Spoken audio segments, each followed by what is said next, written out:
ವೇದವಾಕ್ಯವನೆಲ್ಲ ಓದದಿಂದ ನಡೆದಿ ಓದಿಸುತ್ತ ಜನರ ವೇದಾಮತಿ ಕೆಡಸಿರುವ ಸಾಲಿನ ಗುಣಿಗೆ ಮಣಿಯುವೆನೋ ಸಾಧು ನಿಜ ಗುಣಿಗೆ ಮಣಿಯುವೆನು ನಿಜವನ್ನಡಿಸುವ ನಿಜ ಗುಣಿಯ ಗ್ರಂಥವನು ನಿಜವಾಗಿ ಬೇಡಿ ನಿಜದೋರ್ಮನ ಉಳರಿಸುವ ಸುಜನರಿಗೆ ನಿತ್ಯ ನಮಿಸುವೆನು ಸುಜನರಿಗೆ ನಿತ್ಯ ನಮಿಸುವೆನು ಬದ್ಧ ಜೀವನಿಗೆಲ್ಲ ಅದ್ವೈತ ಬೋಧಾಗಿ ಸುತ್ತರನ್ನಾಗಿ ಕೈದಾಸಿ ಬೆಳೆಸಿದ್ದ ಸಿದ್ಧರುಡನಿಗೆ ನತನಕ್ಕೆ ಸಿದ್ಧರುಡನಿಗೆ ನತನಕ್ಕೆ ಬಹಳ ಬಲವೇದಾಂತಕ್ಕೆ ಸರಿ ಬಾಳ ಗಚ್ಚನೆ ಕೇಳತನಕ ಬಾಳ ಕೂಗುತ್ತ ನಿರ್ಧ್ವನಿ ಶಾಸ್ತ್ರ ಎಂಬುವ ನರಿಗಳು ಬಾಳ ಶಕ್ತಿಯ ಶಿವ ಗರ್ಜನೆ ಬಾಳ ಕೇಳಿದ ಬಳಿಕ ಕೂಗವು ಬಾಳ ಕೇಳಲು ಬೇಕು ವೇದಾಂತೆಂಬ ಶಾಸ್ತ್ರವನ್ನು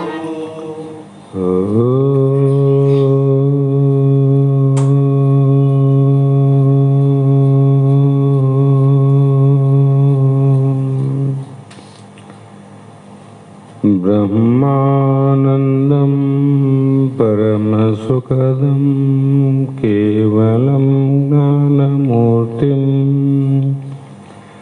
ದ್ವಂದ್ವಾತೀತಂ ಗಗನಸದೃಶ್ಯಂ ತತ್ವಮಸ್ಯಾದಿಲಕ್ಷ್ಯಂ ಏಕಂ ನಿತ್ಯಂ ವಿಮಲಮಚಲಂ ಸರ್ವಧಿ ಸಾಕ್ಷೀಭೂತಂ ಭಾವಾತೀತಂ ತ್ರಿಗುಣರಹಿತಂ ಸದ್ಗುರುಂ ತಂ ನಮಾಮಿ. ಸಿದ್ಧ ಸದ್ಗುರುಪಾದಾಬ್ಜಂ ಜನನಿ ಜನಕಸ್ತತಃ ತತ್ವೋಪದೇಶಕರ್ತಾರಂ ನತ್ವಾ ಭಕ್ತಿಪುರಸ್ವರಂ. ಜಗದಾದಿ ಜಗದ್ಗುರು ಜಗದ್ವಂದ್ಯ ಅದ್ವೈತ ಸಾರ್ವಭೌಮ ಸದ್ಗುರು ಸಿದ್ಧಾರೂಢ ಮಹಾಸ್ವಾಮಿಗಳ ಶ್ರೀಪಾದ ಪದ್ಮಗಳಿಗೂ ಆರೂಢ ಜ್ಯೋತಿ ಶಿವಪುತ್ರ ಮಹಾಸ್ವಾಮಿಗಳ ಶ್ರೀಪಾದಗಳಿಗೂ ಶ್ರೋತ್ರಿಯ ಬ್ರಹ್ಮನಿಷ್ಠ ಬ್ರಹ್ಮಲೀನ ಸದ್ಗುರು ಬಸವಾನಂದರ ಚರಣ ಕಮಲಗಳಿಗೂ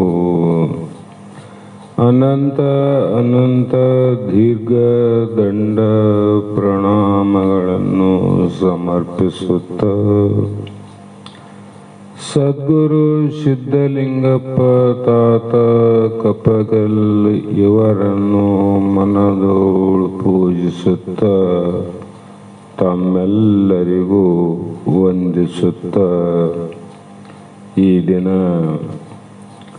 ಶ್ರೀಮನ್ ನಿಜಗುಣ ಯೋಗಿಗಳು ರಚಿಸಿದಂಥ ಅನುಭವ ಸಾರ ಎನ್ನುವ ಗ್ರಂಥದ 7ನೆಯ ಸಂಧಿಯ 6ನೆಯ ಸೂತ್ರದ 6ನೆಯ ನುಡಿ ಇಂದಿನ ಆಧಾರದ ವಿಷಯವಾಗಿದ್ದು, ಈ ಒಂದು ಸೂತ್ರದಲ್ಲಿ ನಿಜಗುಣ ಯೋಗಿಗಳು ಶಿಷ್ಯನಿಗೆ ಬಂದಂಥ ಜೀವನ್ಮುಕ್ತರ ಇರುವಿಕೆಯಲ್ಲಿ ಎಲ್ಲರೂ ಒಂದೇ ಪ್ರಕಾರ ಇರದೆ ಫಲವಂದದಿಂದ ಹಲವು ರೀತಿಯಿಂದ ತೋರಲಿಕ್ಕೆ ಕಾರಣವೇನು? ಜೀವನ್ಮುಕ್ತರು ಒಲಿದು ಇದು ಪೇಳು ಎನಗೆ ಗುರುವರಿಯನೇ ಅಂತ ಶಿಷ್ಯ ಪ್ರಶ್ನೆ ಮಾಡಿದ ಕಾರಣ ನಿನ್ನೆ ದಿನ 2 ದೃಷ್ಟಾಂತ ಮುಖಾಂತರವಾಗಿ ಒಬ್ಬ ಬಾಲಕನಂತೆ ಮತ್ತೊಬ್ಬ ಪಶುವಿನಂತೆ ಅಂತ ಹೇಳಿ ಮುಂದೆ ಮತ್ತು ಅನಂತ ವಿಚಾರವನ್ನ ಹೇಳ್ತಾ ಈ ನುಡಿಯಲ್ಲಿ ಭೋಗಕ್ಕೆ ಮುಖ್ಯತ್ವವಾಗಿ ತಾನು ಅವಕಾಶನಾಗಿ ಬಾಲಕನ ಓಲು ನುಡಿಯತು ಬೆನದೆಯಾಗಿರಲು ಮಧ್ಯ ಎಲೈ ಪುತ್ರ ಅಂದ್ರು. ಹೇಗೆಂದ್ರೆ ಭೋಗಕ್ಕೆ, ಭೋಗ ಯಾವುದು ಆತ್ಮಜ್ಞಾನಿಗಂದ್ರೆ ಲೌಕಿಕ ವ್ಯವಹಾರಿಕ ಭೋಗ ಅಂತಾರೆ. ಅವೆಲ್ಲ ಭೋಗಕ್ಕಾಗಿಲ್ಲ ಜೀವನ ಮಾಡೋದು. ಹೇ ಶಿಷ್ಯನೇ ಕೇಳು, ಆ ಒಂದು ಜ್ಞಾನ ಆದ ನಂತರ ಕೂಡ ಮಧ್ಯ ಪ್ರಾರಬ್ಧ ಉಳ್ಳವನಾದರೆ, ಇವನು ತೀವ್ರಲ್ಲ ಮಂದಲ್ಲ, ಮಧ್ಯ ಪ್ರಾರಬ್ಧ ಉಳ್ಳವನಾದರೂ ಲೌಕಿಕದಲ್ಲಿ ಅಂದ್ರೆ ಈ ಒಂದು ಪ್ರಪಂಚದಲ್ಲಿ ಯಾವುದಕ್ಕೆ ಮುಖ್ಯತೆಯನ್ನು ಕೊಡ್ತಾನ ಅವನಂದ್ರೆ, ಯಾವುದೇ ಭೋಗಕ್ಕೆ ಮುಖ್ಯ ಅವಕಾಶವನ್ನು ಕೊಡದೇ ಇದ್ದರೂ ಕೂಡ ಕೆಲವು ಸ್ನಾನ ಪಾನಾದಿ ಮುಖ್ಯ ವ್ಯವಹಾರ, ಅವನು ಸ್ನಾನ ಮಾಡ್ತಾನ, ಅವನು ನೀರು ಕುಡಿತಾನ, ಪಾನಾದಿ ಅಂದ್ರೆ ಎಲ್ಲ ಬಂತು, ಊಟವನ್ನು ಮಾಡ್ತಾನ. ಅದಕ್ಕೆ ಬಹಳ ಅವಕಾಶ ಕೊಡ್ತಾರೆ ನೋಡ್ರಿ. ಜ್ಞಾನಿಗಳಾದ್ರೂ ಕೂಡ 8 ದಿನ ಪ್ರವಚನ ಹೇಳೋದು ಮಲಗೋದು ಮಾಡಿ ಊಟವನ್ನ ನೀರನ್ನ ಕುಡಿಲಾರದೆ ಇರ್ಲಿಕ್ಕೆ ಬರೋದಿಲ್ಲ. ಅವರಾದರೂ ಶರೀರ ಅನ್ನಮಯ ಶರೀರ ಅಲ್ಲ, ಅದಕ್ಕಿಷ್ಟು ಅನ್ನ ನೀರು ಬೇಕಾಗ್ತಾವಲ್ಲ. ಹೀಗೆ ಅದಕ್ಕೆ ಮುಖ್ಯತ್ವವನ್ನು ಕೊಡುತ್ತಾರೆ ಅವರು. ಸ್ನಾನ ಟೈಮಿಗೆ ಸ್ನಾನ ಮಾಡೋಣಂತಾರ, ಮತ್ತೆ ಇನ್ನೊಬ್ಬರು ಇನ್ನೊಂದು ಮಾಡೋಣಂತಾರ. ಹಾಗಾಗಿ ಕೆಲವರು ಕೃಷಿ ವಾಣಿಜ್ಯಾದಿ ವ್ಯವಹಾರಗಳು ಬಂದರು, ಕೆಲವರು ಕೃಷಿ ವಾಣಿಜ್ಯಾದಿ ಅಂತ ಬರೆದಾರ. ಜ್ಞಾನಿಗಳು ವ್ಯಾಪಾರ ಮಾಡ್ಯಾರ, ವ್ಯವಹಾರ ಮಾಡ್ಯಾರ, ಒಕ್ಕಲತನೂ ಮಾಡ್ಯಾರ. ಅವರು ಹಿಂದಿನ ಶರಣರು ಬಹಳ ಮಾಡ್ಯಾರ. ಹಾಗಾಗಿ ಅವರು ಅದರಲ್ಲಿ ಪ್ರಾಮುಖ್ಯತೆ ಕೊಡ್ತಾರೆ. ಕೊಟ್ಟರು ಕೂಡ ಅವ್ರು ಹೇಗೆ ಕೊಡ್ತಾರಂದ್ರೆ, ಅದಕ್ಕಾಗಿ ಸಮಯವನ್ನ ಮೀಸಲಿಡದೆ ಆ ಕಾರ್ಯವನ್ನ ಆದಷ್ಟು ಬೇಗ ಮುಗಿಸ್ತಾರೆ. ಅವ್ರು ಹಿಂಗ 3 ತಾಸು ಸ್ನಾನ ಮಾಡಾಕ 1.5 ತಾಸು, ಇನ್ನೊಂದಕ್ಕೆ 1 ತಾಸು, ಪ್ರಸಾದಕ್ಕೆ 1 ತಾಸು ಅಂತ ಕಾಯೋದಿಲ್ಲ ಅವರು ಎಂದು ಕಾಯಂಗಿಲ್ಲ. ಅದನ್ನ ಆದಷ್ಟು ಬೇಗ ಮುಗಿಸಿಕೊಂಡು ಕೆಲವು ವೇಳೆ ಸ್ವಲ್ಪ ಅವಕಾಶವನ್ನು ಅದಕ್ಕೆ ಕೊಡ್ತಾರೆ. ಊಟ ಮಾಡಕ್ಕೆ ಎಷ್ಟು ಬೇಕು, 5 ನಿಮಿಷ, ನೀರು ಕುಡಿಯೋಕೆ 2 ನಿಮಿಷ, ಸ್ನಾನಕ್ಕೆ 5 ನಿಮಿಷ, ಇಲ್ಲ ಅಂತಲ್ಲ. ಅದರಲ್ಲಿಯೂ ಕೆಲವು ಕಾಲ ವಿಶ್ರಾಂತಿಯನ್ನ ಹೊಂದುವನು. ಕೆಲವು ಸಮಯ ಮಲಗಿದಂಗಾಗ್ಬೋದು, ಎದ್ದಂಗಾಗ್ಬೋದು. ಆದರೂ ಅನೇಕ ಮುಮುಕ್ಷ ಜನರನ್ನು ಕೂಡಿಕೊಂಡು ಅಂತ ಸಮಯ ಬಂದಾಗ ಎಲ್ಲವನ್ನ ಬಿಡ್ತಾನ, ಇದನ್ನು ಮಾಡ್ತಾನ ನೋಡೋಣ. ಅಂಥ ಮುಮುಕ್ಷಗಳು ಬಂದು ಕೂತ್ರು ಅಂದ್ರೆ ಸ್ನಾನ ಮರಿತಾನ, ಊಟನೂ ಮರಿತಾನ, ಮತ್ತೆ ಈ ಬ್ರಹ್ಮೋಪದೇಶ ಕಾರ್ಯವನ್ನು ಮಾಡಂಗಿಲ್ಲ ನೋಡ್ರಿ ಅವರು. ಜ್ಞಾನಿಗಳ ಸುದ್ದಿ ಹೇಳ್ತೀನಿ, ನೀವು ಕಂಡು ಹಿಡಿದು ಬೇರೆದು ಮಾಡಿ ಅನೇಕ ರೀತಿಯ ಮುಮುಕ್ಷಗಳಿಗೆ ಬ್ರಹ್ಮ ಉಪದೇಶವನ್ನು ಮಾಡುತ್ತಾನೆ. ಮತ್ತೆ ಅವರು ಹೋದ ನಂತರ ಪುನಃ ಪುನಃ ಆತ್ಮ ಆಕಾರವನ್ನು ಹೊಂದಿ ಏನು ಮಾಡ್ತಾನ, ಬಾಲಕನಂತೆ ಆತ್ಮ ಕ್ರೀಡೆಯ ಆನಂದವುಳ್ಳವನಾಗುವನು. ಬಾಲಕನಂತೆ ಬಸವಣ್ಣನ ನೀವು ನೋಡಿರಿ, ನಾನು ನೋಡಿನಿ. ನಾನೇನು ಹೊಸದಾಗಿ ಅವ್ರ ಬಗ್ಗೆ ವಿಶೇಷವಾಗಿ ಹೇಳಕ್ ಹೊಂಟಿಲ್ಲ. ಅಂತ ಮಹಾತ್ಮರು ಇರುವಿಕೆಯನ್ನು ಕಣ್ಣಾರ ಕಂಡಂಥ ಜೀವಿಗಳು ನಾವು ಸತತವಾಗಿ 8-10 ವರ್ಷ, 1 ತಾಸು 1 ನಿಮಿಷ ಅಲ್ಲ. ಸ್ನಾನ ಮಾಡಕ್ಕೆ ಹೋಗೋಣ, ಅರ್ಜೆಂಟ್ ಇತ್ತು, ಸ್ನಾನ ಮಾಡಿ ಹೋಗೋಣ ಅಂದರೆ ನಡೀತಮ್ಮ ಯಾವ ಸ್ನಾನ ಅಂತಿದ್ದ. ಬಲವಂತವಾಗಿ ಸ್ನಾನ ಮಾಡಕ್ಕೆ ಹೋದರೆ 4 ತಂಬಿಗೆ ನೀರು ಹೆಚ್ಚು ಮೈ ಮೇಲೆ ಹಾಕಿದ್ರೆ ಸಿಟ್ಟಿ ಬರ್ತದ್ರು. ಅವ್ರು ಬುದ್ಧಿ ಆದಲ್ಲ ತಮ್ಮಂತಿದ್ರು. ಮೊದಲು ಹೇಳ್ತಾರೆ ಸಾಕು ಸಾಕಂತ. ಒಂದ್ಸಲ ಸಾಕಂದಾಗ ತಿಳ್ಕೊಂಡ ಪರವಿಲ್ಲ, 2ನೇ ಸಲ ಮತ್ತೆ ಅದೇ ಮಾತು ಕೇಳಿದ್ರೆ ಅವ್ರಿಗೆ ಸಿಟ್ಟು ಬರ್ತತ್ತು, ತಿಳಿತದಿಲ್ಲ ಅಂತಿದ್ರು. ಮೈ ಮೇಲೆ ಇಷ್ಟು ಟಾಕಿಯೊಳಗೆ ನೀರೆಲ್ಲ ಮೈ ಮೇಲೆ ಹಾಕಿದ್ರೆ ನೀರು ನಿಂದಿರ್ತಾವ, ನಿನಗಂತ ಕೇಳ್ತಿದ್ದದ್ದು. ನೀರು ನಿಂದಿರ್ತಾವ ಮೈ ಮೇಲೆ, ಎಷ್ಟು ಬೇಕೋ ಅಷ್ಟು ಹಾಕ್ಬೇಕು. ಸುಮ್ಮನೆ ಉದ್ರಿ ನೀರು ಬರ್ತಾವ ಅಂತೇಳಿ ಕೆಡಿಸೋದೆ. ಮೈ ಮೇಲೆ ನಿಂದಿರ್ತಾವ ಗದ್ದೆ ನಿಂತಂಗ, ಎದಕ್ಕೆ ಖರ್ಚು ಮಾಡ್ತಾರಂತ ಬೈತಿದ್ದ. ನಾವು ಬೈಸ್ಕೊಂಡೀವಿ. ಹೀಗೆ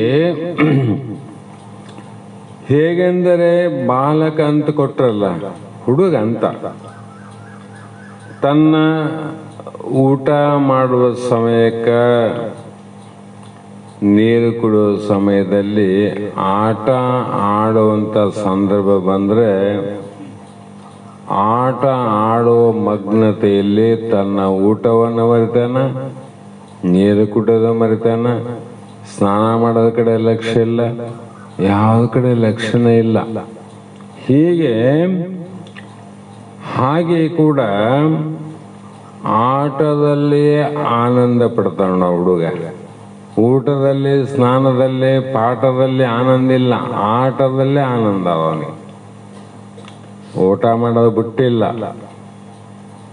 ಆನಂದ ಇಲ್ಲದ, ಆಟದಲ್ಲೇ ಆನಂದ ಇಟ್ಟನ ಅವನು. ಯಾವಾಗ ಹೋದಿನ ಹೊರಗಂತನ, ಉಣ್ಣದ ಪುರುಷತ್ತಿಲ್ಲ, ಏನು ನಿಧಾನ ಉಂಡು ಹೋಗೋ ಅಂತ ಮನೆಗೆ ಬೈತಿರ್ತಾರ. ನಿಧಾನ ಊಟ ಮಾಡು, ಆಟ ಎಲ್ಲಿಗೆ ಹೋಗ್ತದ, ಊಟ ಮಾಡಿ ಹೋಗಂತ ಇವ್ರಂತಾರೆ. ಇವನು ಊಟ ಬಡ ತಿಂದನು, ಅರ್ಧ ಕೈ ತಗೊಂಡವನು, ಮತ್ತೆ ಆಟಕ್ಕೆ ಹೋದನು. ಅದರಂತೆ ಅದರಲ್ಲಿ ಅವಕಾಶ ಮಾಡ್ಕೊಂಡವನು ಹುಡುಗ. ಆಟ ಪಾಠದಲ್ಲೇ ಊಟದ ಅವಕಾಶ ಮಾಡಿಕೊಂಡ. ಊಟಕ್ಕಾಗಿ ಅವಕಾಶ ತಗೊಂಡಿಲ್ಲ, ಆಟವನ್ನು ಬಿಟ್ಟು ಊಟಕ್ಕೆ ಅವಕಾಶ ಮಾಡಿಕೊಂಡು ಊಟ ಆದ ನಂತರ ಮತ್ತೆ ಆಟಕ್ಕೆ ಹೋಗ್ತಾನ. ನಾವು ಯಾಕೆ ಹಿಂಗೆ ಮಾಡ್ತಾನ? ಆಟದಲ್ಲಿ ಆನಂದ ಅದ ಹುಡುಗ, ಊಟದಲ್ಲಿ ಆನಂದ ಇಲ್ಲ. ಊಟ ಮಾಡಿಲ್ಲ ಅಂತ ಅರ್ಥ ಅಲ್ಲ, ಊಟದಲ್ಲಿ ಇದ್ದಂಥ ಆನಂದ ಅದಕ್ಕಿಂತ ಬಹುಪಾಲ ಆಟದಲ್ಲಿ ಆದವನಿಗೆ. ಹಾಗಾಗಿ ಹೀಗೆ ಜೀವನ್ಮುಕ್ತ ಜ್ಞಾನಿಯು ಆತನಿಗೆ ಅನೇಕ ವ್ಯವಹಾರವಿದ್ದರು. ಅನೇಕ ವ್ಯವಹಾರ ಅಂತರ, ಒಂದಲ್ಲ ಎರಡಲ್ಲ. ಮತ್ತಿಷ್ಟೆಲ್ಲ ವ್ಯವಹಾರ ಇದ್ದರೂ ಆ ವ್ಯವಹಾರಕ್ಕೆ ಹೆಚ್ಚು ಗಮನವನ್ನು ಕೊಡದೆ ಅದರಲ್ಲಿಯೇ ಅವಕಾಶವನ್ನು ಮಾಡಿಕೊಂಡು ಮುಮುಕ್ಷುಗಳಿಂದ ಕೂಡಿ ಬ್ರಹ್ಮಜ್ಞಾನದ ಆಟವನ್ನು ಆಡುತ್ತಾನೆ ಜೀವನ್ಮುಕ್ತನು. ಹುಡುಗರೆಲ್ಲ ಆಟ ಆಡ್ತಾನಿಲ್ಲ ಹುಡುಗ. ಬ್ರಹ್ಮಜ್ಞಾನಿ ಯಾರ ಜೊತೆ ಆಟ ಆಡ್ತಾನ? ಮುಮುಕ್ಷುಗಳ ಜೊತೆ. ಉದ್ರಿ ಆಟ ಆಡಂಗಿಲ್ಲ ಅವರು. ಹಾಗೆ ಆತ್ಮನಲ್ಲಿಯೇ ರಮಣ ಮಾಡುತ್ತಾ ಆ ಆತ್ಮಜ್ಞಾನ ಬೋಧದಲ್ಲೇ ಅವ್ರು ಆನಂದ ಪಡ್ತಾರೆ. ಅವರು ಆಟದಲ್ಲೇ ಆನಂದ ಅಲ್ಲ. ಇವರು ಬ್ರಹ್ಮ ಉಪದೇಶ ಮಾಡುವುದರಲ್ಲಿ ಜೀವನ್ಮುಕ್ತರು ಆನಂದ ಪಡ್ತಾರೆ. ಅವ್ರಿಗೆ ಬಹಳ ಖುಷಿ ಆಗ್ತದೆ, ಆನಂದ ಆಗ್ತದೆ. ಹಾಗೆ ಚಿತ್ತವೃತ್ತಿಗಳನ್ನು ಆಗಿ ಆದ್ದರಿಂದ ಇವನು ಬಾಲಕನಂತೆ ಆತ್ಮ ಕ್ರೀಡನೆಂದು ಮಧ್ಯ ಪ್ರಾರಬ್ಧನೆಂದು ಹೇಳಿಸಿಕೊಳ್ಳುವನು. ಆತ್ಮನಲ್ಲಿ ಆಟ ಆಡ್ತಾನ, ಹುಡುಗ ಹೊರಗಡೆ ಆಟ ಆಡ್ತಾನ. ಹೌದಿಲ್ಲ? ಬಾಲಕನೆಂತಂದ್ರೆ ಮತ್ತೆ ಮನೆ ಬಿಟ್ಟು ಹೋಗಿ ಚಿಣುಕೋಲು ಚೆಂಡಾಡಕ್ಕೆ ಹೋಗಂಗಿಲ್ಲ ಬ್ರಹ್ಮಜ್ಞಾನಿ. ಆತ್ಮ ಕ್ರೀಡೆಯಲ್ಲಿ ತನ್ನ ಸ್ವರೂಪದಲ್ಲೇ ಆನಂದವನ್ನು ಪಡ್ತಾ ಎಲ್ಲ ಕಾರ್ಯ ಮಾಡ್ತಾರ, ಇದ್ದರಲ್ಲಿ ಅದರ ಆನಂದ ಪಡ್ತಾರಂತ. ಹೀಗೆ ಯಾವ ಜೀವನ್ಮುಕ್ತನು ತೊಲಗಿ ಭೋಗವನು ಮತಿನೆಲೆಸಿ ನಿಜದಲ್ಲಿ ಸಂಚರಿಸದೆ ಅನುಕೂಲ ಮಿಥುನದಂತ ಸುಖದೋಳು ಒಲಿದು ಇರಲು ಮಂದವದು ತಾನೇ. ಮಂದ ಪ್ರಾರಬ್ಧ ಜೀವನ್ಮುಕ್ತರಲ್ಲೇ ಇಷ್ಟು ನಮೂನೆ ಇರ್ತಾರೆ ನೋಡ್ರಿ. ಹಾಗಾಗಿ ಇಲ್ಲಿ ಮಂದವದು ಪ್ರಾರಬ್ಧ ಅಂದ್ರೆ ಈತ ವ್ಯವಹಾರಗಳನ್ನ ಲೌಕಿಕ ವ್ಯವಹಾರ ಮಾಡಂಗಿಲ್ಲ, ಮತ್ತ ಪಾರಮಾರ್ಥಿಕವಾದ ಶಾಸ್ತ್ರ ವ್ಯವಹಾರನಿಲ್ಲ. ಈತನಲ್ಲಿ ಎರಡೂ ಇಲ್ಲ. ಎರಡೂ ಇಲ್ಲದಿದ್ರು ಕೂಡ ಸುಖದಲ್ಲಿರ್ತಾನ. ಅದೆಂಗ ಅಂದ್ರೆ ತೊಲಗಿ ಭೋಗವನು ಅಂದ್ರು ಎಲ್ಲ ಲೌಕಿಕ ವೈದಿಕ ಭೋಗಗಳನ್ನ ತ್ಯಾಗ ಮಾಡ್ಯಾನ. ಆಟದಲ್ಲೇನೂ ಇಲ್ಲ, ಆತ್ಮ ಕ್ರೀಡೆಯಲ್ಲೂ ಇಲ್ಲ. ಮತ್ತೆಲ್ಲಿ ಬುದ್ಧಿ ನೆಲೆಸದಂದ್ರೆ ತನ್ನ ನಿಜದಲ್ಲಿ. ತನ್ನ ನಿಜ ಯಾವುದು? ದೇಹ ನಾನಲ್ಲ, ಇಂದ್ರಿಯ ನಾನಲ್ಲ, ಪ್ರಾಣ ನಾನಲ್ಲ, ಮನ ಬುದ್ಧಿ ಚಿತ್ತ ನಾನಲ್ಲ, ಸ್ಥೂಲ ದೇಹ ನಾನಲ್ಲ, ಸೂಕ್ಷ್ಮ ದೇಹ ನಾನಲ್ಲ, ಕಾರಣ ದೇಹವು ನಾನಲ್ಲ. ಎಲ್ಲದಕ್ಕೂ ಸಾಕ್ಷಿಯಾಗಿ ಬೆಳಗುವಂತ ಜ್ಞಾನ ಸ್ವರೂಪನೇ ನಾನು ಅನ್ನುವುದು ಏನು ನಿಜ ಅದಲ್ಲ, ಅದರಲ್ಲಿ ತನ್ನ ಬುದ್ಧಿಯನ್ನಿಟ್ಟು, ಬುದ್ಧಿ ಎಲ್ಲಿಟ್ಟನೀಗ? ತನ್ನ ನಿಜದಲ್ಲಿ ಇಟ್ಟನ. ಹುಡುಗನ ಬುದ್ಧಿ ಆಟದಲ್ಲಿ ಇಟ್ಟಾಗ ಮಾತ್ರ ಆಟ ಆಡಕ್ ಬರ್ತದ. ಬುದ್ಧಿ ಅವನು ಹುಡುಗ ನಿಂತ್ರೆ ಆಟ ಆಗೋದಿಲ್ಲ. ಬುದ್ಧಿಯಲ್ಲಿ ಆಟ ಪ್ರವೇಶ ಆಯ್ತಂದ್ರೆ ಆಟ ಆಡ್ತಾನ ಅವನು. ಜ್ಞಾನಿಯ ಬುದ್ಧಿಯಲ್ಲಿ ಯಾವ ಬ್ರಹ್ಮ ಉಪದೇಶದ ಆಟ ನಡೀತಂದ್ರೆ ಇಲ್ಲಿ ಪಾಠ ನಡೀತದ. ಹೌದಲ್ರಿ? ಇಲ್ಲೋ ಅದು ಬುದ್ಧಿಯಲ್ಲಿ ಪ್ರವೇಶಬೇಕಲ್ಲಪ್ಪ, ಅದು ಹೇಳಕ್ ಬರ್ತದ. ಆ ಬುದ್ಧಿಯನ್ನೇ ತನ್ನ ಸ್ವರೂಪದಲ್ಲಿ ನಿಲ್ಸ್ಯಾನ. ಅವನು ಬ್ರಹ್ಮೋಪದೇಶ ಮಾಡಂದ್ರೆ ಏನು ಮಾಡಬೇಕು? ಅವನು ಆಟ ಆಡಲ್ಲಂದ್ರೆ ಆಟದ ಜ್ಞಾನನೇ ಇಲ್ಲ ಅಂದಾಗ ಹುಡುಗ ಆಟ ಹೆಂಗ ಆಡ್ತಾನ? ಅವನು ಸುಮ್ಮನೆ ಇರ್ತಾನ ಅವನು. ಅದರಂತೆ ಇಲ್ಲಿ ಯಾವ ಜೀವನ್ಮುಕ್ತನು ವಾಣಿಜ್ಯಾದಿ ಲೌಕಿಕ ವ್ಯವಹಾರಗಳನ್ನು, ಶಾಸ್ತ್ರ ಉಪದೇಶಾದಿ ವೈದಿಕ ವ್ಯವಹಾರಗಳನ್ನು ತ್ಯಜಿಸಿ ಎರಡು ಬಿಟ್ಟನ, ಕೇವಲ ಪರಬ್ರಹ್ಮ ಭಿನ್ನ ಪ್ರತ್ಯಗಾತ್ಮ ಸ್ವರೂಪದಲ್ಲೇ ತನ್ನ ಬುದ್ಧಿಯನ್ನು ಇರಿಸಿ ಸಂಶಯಾದಿಗಳಿಂದ ವೃತ್ತಿಯು ಚಲಿಸದೆ, ಅಲ್ಲಿ ಅವನಲ್ಲಿ ಸಂಶಯ ಇಲ್ಲ, ಅಸಂಭಾವ ಇಲ್ಲ, ವಿಪರೀತ ಅನ್ನುವಂಥ ಸಂಶಯಗಳೇ ಇಲ್ಲ. ಇಲ್ಲದಾಗ ಮಿಥುನ ಸುಖದಂತೆ ಅಂದರೆ ಪುನಃ ಪುನಃ ಆತ ಮಿಥುನ ಸುಖ ಅಂತ ಅರ್ಥ ಆಗ್ತಲ್ಲ ನಿಮಗೆ. ಆ ಸತಿಪತಿಗಳ ಭೋಗದಲ್ಲಿ, ಆ ಸುಖದಲ್ಲಿ ವೃತ್ತಿ ಎಲ್ಲಿದ? ವೃತ್ತಿ ಅಲ್ಲೇ ನೆಲೆಸಿ ನಿಂತದ. ಹೊರಗೆ ಯಾರು ಅಂತ ಗೊತ್ತಿಲ್ಲ, ಒಳಗೆ ಯಾರಂತ ಗೊತ್ತಿಲ್ಲ. ನಾವೇನು ಮಾಡ್ತೀವಿ ಅಂತ ನಮ್ಮ ಶರೀರ ಪ್ರಜ್ಞೆ ಇಲ್ಲದೆ ವ್ಯವಹಾರ ನಡೀತದೆ. ಅಲ್ಲಿ ಬರೀ ಆನಂದ ಅಷ್ಟೇ ಅದಿಲ್ಲ. ವ್ಯವಹಾರ ಮಾಡಕತ್ತಾನೆ, ವ್ಯವಹಾರ ಜ್ಞಾನ ಇಲ್ಲ, ಬರೀ ಆನಂದ ಅದ. ಅದರಂತೆ ಇಲ್ಲಿ ಕೂಡ ಸ್ವರೂಪಕಾರ ವೃತ್ತಿ ವ್ಯಾಪಾರ ಆತ್ಮಕ ಸವಿಕಲ್ಪ ಸಮಾಧಿಯಲ್ಲಿ, ಏನೋ ಸವಿಕಲ್ಪ ಸಮಾಧಿಯಲ್ಲಿ ಇದ್ದವನು ಅಂತ ಅರ್ಥ ಮಾಡಬೇಕು.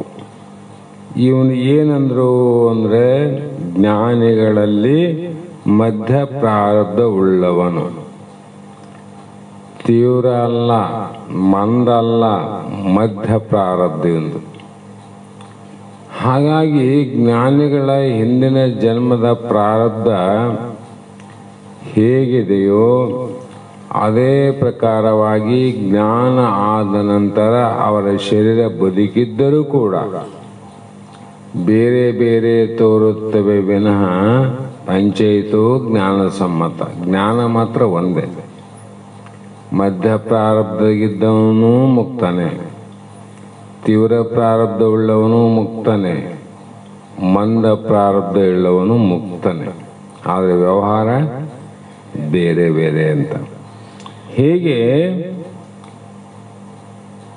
ಆತ ವೃತ್ತಿ ಬಾಹ್ಯ ವ್ಯವಹಾರದಲ್ಲಿ ವಿಶೇಷ ವೃತ್ತಿ ಆದ್ದರಿಂದ ತೀವ್ರ ಲೌಕಿಕ ಬಿಟ್ಟು ಶಾಸ್ತ್ರ ವ್ಯವಹಾರದಲ್ಲಿ ಇದ್ದದ್ದರಿಂದ ಮಧ್ಯ ಈ ಎರಡೂ ವ್ಯವಹಾರವನ್ನು ಬಿಟ್ಟವನು ಮಂದ. ಹೀಗೆ ವೃತ್ತಿ ವ್ಯವಹಾರದಿಂದ ಭೇದವಿದೆ ವಿನಃ ನಾಮಾದಿ ವ್ಯವಹಾರದಿಂದ ಬಂದಿರುತ್ತದೆ ಅಂತ ಭಾವ.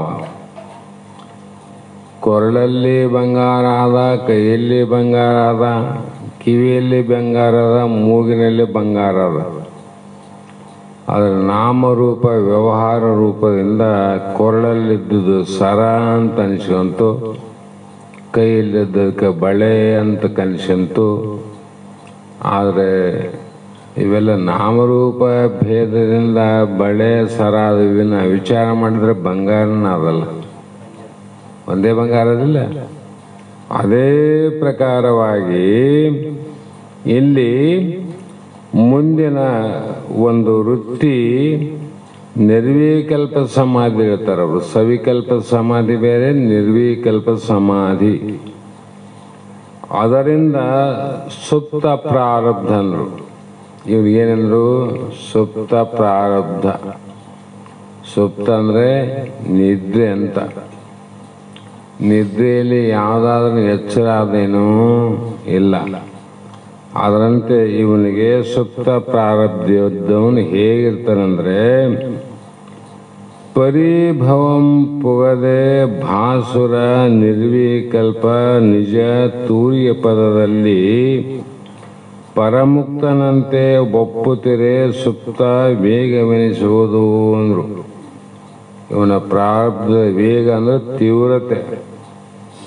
ಪರಿಭವ ಅಂದ್ರು. ಪರಿಭವಂ ಅಂದ್ರೆ ಬಾಹ್ಯ ಪ್ರಪಂಚಕ್ಕೆ ಪರಿಭವ ಅಂತಾರ. ಇದು ಬಾಹ್ಯದ ಲೌಕಿಕ ವೈದಿಕ ಇವೆಲ್ಲವೂ ಯಾವ ಪ್ರಪಂಚ ಅಂದ್ರೆ ಬಾಹ್ಯ ಪ್ರಪಂಚನೇ. ಹೇಳೋದು ಕೇಳೋದು ಬಾಹ್ಯದಲ್ಲೇ. ಲೌಕಿಕ ಪ್ರಪಂಚನೂ ಬಾಹ್ಯದಲ್ಲೇ ಮಾಡಕ್ ಬರ್ತದ. ನಿದ್ರೆಯಲ್ಲಿ ಮಾಡ್ತಾ ನೀವು? ನಿದ್ರೆಯಲ್ಲಿ ಸಂಸಾರ ಮಾಡಕ್ ಬರ್ತದ? ಮನೆ ಕಟ್ಟಕ್ಕೆ ಹೋದೆ, ಆಮೇಲೆ ಕುಲಿಮೆ ಕಡೆ ಹೋದೆ, ಬಡಿಗನ ಕಾರ್ಯ ಇಲ್ಲ, ಕಂಬಾರಂದಿಲ್ಲ, ಕುಂಬಾರಂದಿಲ್ಲ, ಎಲ್ಲರ ಕಾರ್ಯ ಬಾಹ್ಯದಲ್ಲಿ ನಡೀತದೆ ನೋಡು. ನಿದ್ರೆಯಲ್ಲಿ ಏನು ವ್ಯವಹಾರ ಇಲ್ಲ. ಅದರಂತೆ ಈ ಜ್ಞಾನಿಗೆ ಯಾವ ವ್ಯವಹಾರವಿಲ್ಲ. ಬಾಹ್ಯದ ಲೌಕಿಕ ವೈದಿಕ ಎರಡೂ ಇಲ್ಲದೆ ಕೇವಲ ಸ್ವರೂಪದಲ್ಲಿಯೇ ವೃತ್ತಿಯಾದ. ಕುಂಬಾರಿಲ್ಲ, ಕಂಬಾರಿಲ್ಲ, ಬಡಿಗಿಲ್ಲ, ತಾನಿಲ್ಲೇನಲ್ಲಿ. ಕುಂಬಾರನ ಕಾರ್ಯ ಇಲ್ಲ, ಬಡಿಗನ ಕಾರ್ಯ ಇಲ್ಲ, ಹೌದಿಲ್ಲ? ಆದರೆ ಬಡಿಗ ಕುಂಬಾರ ಇಲ್ಲೇನು? ಇಲ್ಲಾಂದ್ರೆ ಮುಂಜಾನೆದ್ದು ಬಡಿಗ ಕೆಲ್ಸಕ್ಕೆ ಹೋಗ್ಬಾರ್ದಾಗಿತ್ತು, ಕಂಬಾರ ಕೆಲಸ ಮಾಡಬಾರ್ದಾಗಿತ್ತು. ಆದ್ರೆ ಆ ಅವಸ್ಥೆಯಲ್ಲಿ ಕೆಲಸ ಇಲ್ಲ, ತಾವಾರ ಕಂಬಾರನ ಕುಂಬಾರನ ಬಡಿಯಾನ, ಹೌದಿಲ್ಲ? ಹಾಗೆ ಅಲ್ಲಿ ಏನಾಗ್ಯದ, ವೃತ್ತಿ ಅಲ್ಲಿ ಲೀನ ಆಗ್ಯಾವ. ಏನರ್ಥ ಮಾಡಬೇಕು? ಕಂಬಾರನ ವೃತ್ತಿ ಲೀನ ಆಗ್ಯಾವ. ವೃತ್ತಿ ಅಂದ್ರೆ ಅದು ಮಾಡುವಂತ ಕೆಲಸ ಲೀನ ಆಗ್ಯಾವ. ಬಡಿಗನ ಉಳಿ ಕೊಡದಿ ಬಾಚಿ ಇವು ಲೀನ ಆಗ್ಯಾವ, ಹೌದಿಲ್ಲ? ಅಕ್ಕ ಸಾಲೆಗನು ಸಾಮಾನ ಅವು ಲೀನ ಆಗ್ಯಾವ, ವೃತ್ತಿ ಲೀನ ಆಗ್ಯಾವ. ವ್ಯಕ್ತಿ ಆನಿಲ್ಲ ಅಲ್ಲಿ. ಅದರಂತೆ ಸುಪ್ತ ಪ್ರಾರಬ್ಧವೆಂದು ಕರೆಯುತ್ತಾರೆ. ನಿರ್ವಿಕಲ್ಪ ಸಮಾಧಿಯಲ್ಲಿ ತಾನಿಲ್ಲ ಅಂತಲ್ಲ, ಆತನ ವ್ಯವಹಾರ ಇಲ್ಲ, ಏನಿಲ್ಲ ನಡಿ. ಹೀಗೆ ನಿರ್ವಿಕಲ್ಪ ಸಮಾಧಿಯಲ್ಲಿ ವೃತ್ತಿಯ ಅಭಾವವಾಗಿದೆ, ವ್ಯಕ್ತಿಯ ಅಭಾವ ಆಗಿಲ್ಲ ನೋಡ್ರಿ, ವೃತ್ತಿಯ ಅಭಾವ. ಹಾಗಾಗಿ ಬ್ರಹ್ಮನ ಅಭಾವ ಆಗಿಲ್ಲ, ಮಾಯಾ ಅಭಾವ ಆಗ್ಯದಲ್ಲಿ. ಅದಕ್ಕೆ ಮಾಯಾ ಪ್ರಪಂಚ ಇಲ್ಲಂಗಾಯ್ತು ನೋಡು, ಹೌದಿಲ್ಲ? ಹಾಗಾಗಿ ಪುನಃ ಜಾಗ್ರದಲ್ಲಿ ಆವಿರ್ಭಾವವಾಗಿರುತ್ತದೆ. ಹೇಳಿದ್ನಲ್ಲ ಮೊದಲೇ, ಜಾಗ್ರವಸ್ಥೆಯಲ್ಲಿ ಮತ್ತೆ ಒಂದ. ಹೀಗೆ ಇದರಂತೆ ನಿರ್ವಿಕಲ್ಪ ಸಮಾಧಿ ಕಾಲಕ್ಕಾದರೂ ವೃತ್ತಿಯ ಸ್ವರೂಪದಲ್ಲಿ ಲೀನವಾಗಿ ನಿರ್ವ್ಯಾಪಾರ ಸ್ಥಿತಿಯಲ್ಲಿರ್ತದೆ. ಅವನು ವ್ಯಾಪಾರ ಇಲ್ಲ ಅಲ್ಲಿ. ಆಮೇಲೆ ಜಾಗೃತಿ ಬಂದ್ಮೇಲೆ ಮತ್ತೆ ನಡೀತದ. ಇದರಂತೆ ಭೋಗದಾಯಕ ಕರ್ಮದಿಂದ ಪುನಃ ಆವಿರ್ಭಾವವಾಗುತ್ತದೆ. ಅದಕ್ಕೆ ಅವರು ಮೊದಲೇ ಹೇಳಿದ, ನುಡಿದಿದೆ ವೇದ ನಡೆದಿದೆ ಕಾಶಿ ಅಂತ ಹೇಳ್ಕೊಂತ ಬಂದ್ರಿಲ್ಲ ಜ್ಞಾನಿಗಳು. ಹಾಗಾಗಿ ಅವರು ಯಾವ ಸ್ಥಿತಿಯಲ್ಲಿದ್ದರೂ ಕೂಡ ಅವರು ಮುಕ್ತರು ಅಂತ ತಿಳ್ಕೊ ನೀನು. ಅವರು ಕೂಡ ಆಟ ಆಡ್ಲಿಕ್ಕೆ ಹೋಗ್ಬೇಡಂದಾರ ಅವರು. ಯಾರು ಕೂಡ ಜ್ಞಾನಿಗಳ ಜೊತೆಯಲ್ಲಿ ಆಟವನ್ನು ಆಡಬೇಡ. ಅದರಂತೆ ಸುಪ್ತನಂತೆ ಇದ್ದದ್ದರಿಂದ ಸುಪ್ತ ಪ್ರಾರಬ್ಧನೆಂದು ಕರೆಯುತ್ತಾರೆ. ಇವನು ಸುಪ್ತ ಪ್ರಾರಬ್ಧ, ಅವರವ್ರ ಪ್ರಾರಬ್ಧ. ಹುಲಿಯ ಮೀಸೆಯನ್ನು ಹಿಡಿದು ಉಯ್ಯಾಲೆ ಆಡಿದಂತೆ ಹಾವಿನ ಎಡೆಯನ್ನ ಕೆನ್ನೆಗೆ